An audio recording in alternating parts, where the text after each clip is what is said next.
We're at the ticket office for the Phong Nha boat station. I've just bought my tickets for the cave.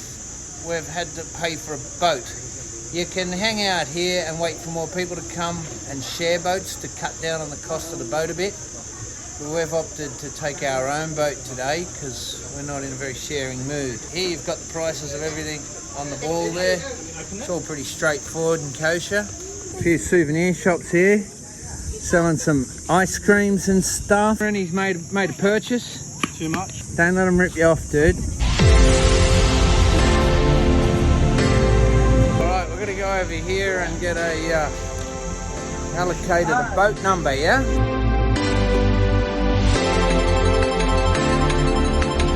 The boat? Yeah, 391. Need to find boat number 391. Can you guys help me to find it?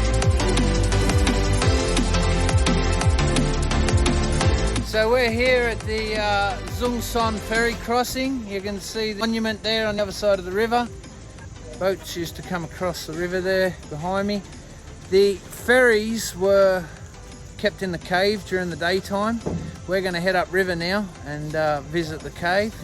The ferries were used to ferry the trucks across the river. The trucks would come down the Ho Chi Minh Trail from the north behind me there, and they would bring material and equipment for the war down, and from here the trucks would drive across Highway 20, which is now part of the famed National Park Loop. They would go across into Laos and down through Laos, around the DMZ and into South Vietnam. The ferry crossing being here for the trucks. There was also a lot of material that came down the coast and came up the river to here to be loaded here to be taken down the Ho Chi Minh Trail. So basically when you're standing here getting on the boat at Pha Zung Son in the middle of Son Track, now known as Phong Nha village, you'll find that you're standing on the Ho Chi Minh Trail. All aboard!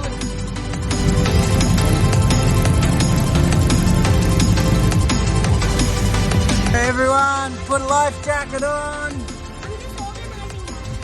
Now these blue boats, each family along the river owns one of these blue boats, and they're all numbered and they all work to a roster. And there's 401 boats on the river. Everyone has to put on a life jacket. So from here at the Pha Zung Son ferry crossing, Zung Son ferry crossing, I got to go 7 kilometers upriver to the entrance of the Phong Nha Cave. The Phong Nha Cave entrance was heavily bombed during the American War.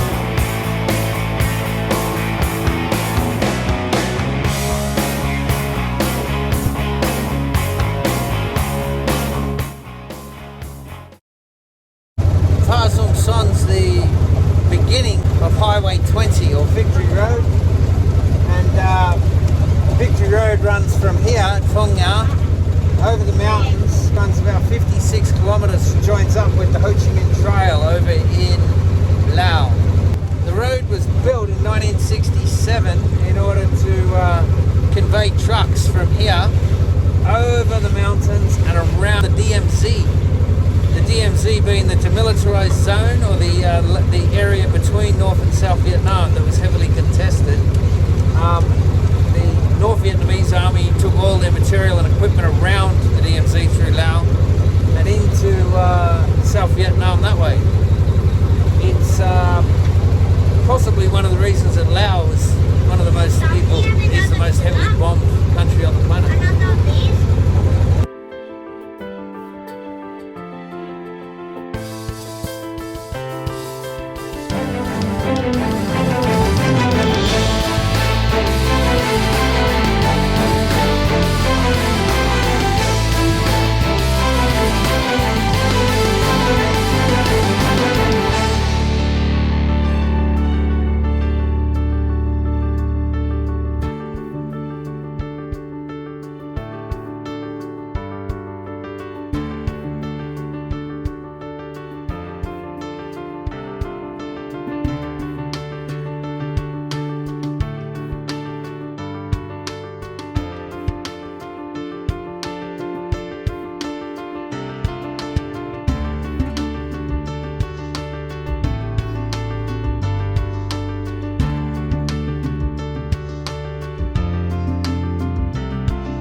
in the river. The right branch is going off towards the Dark Cave, the Nook Mok cave system and the Bomb cave system. And the left-hand branch is going straight into this mountain over here under the cliff. And that's going into the Phong Nha Cave. As we approach the cave, you can see all the scarring above it. That's from the American planes coming in and shooting rockets into the cave mouth and hitting the top of the cliff and breaking it away with all the rockets that missed. There was only one rocket that ever made it into the cave mouth, and it burned out the entire first chamber.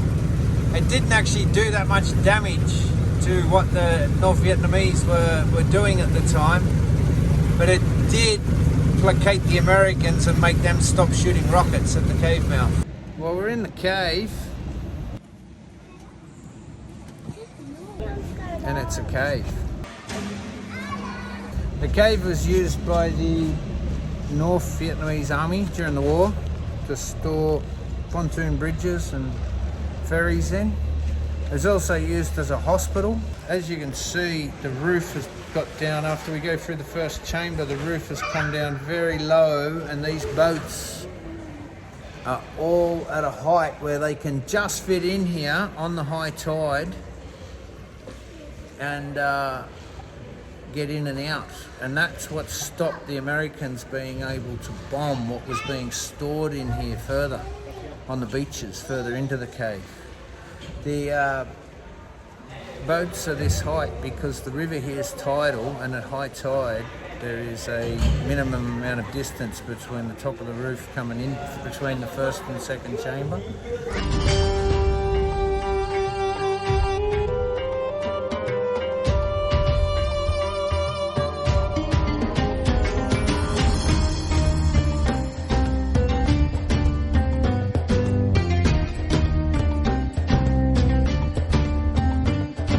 Here to the right, and it goes up on an angle up here. Yeah.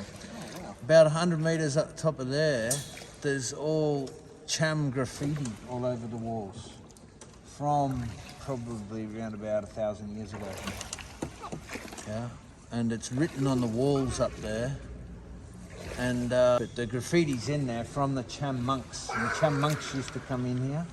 So the Cham Empire came as far north as, say, Da Nang, which is the Cham Empire used to come further north and take what is now the provinces of Hue, Quang Tri and Quang Binh off the Sino Vietnamese Empire, and they would occupy it for a while.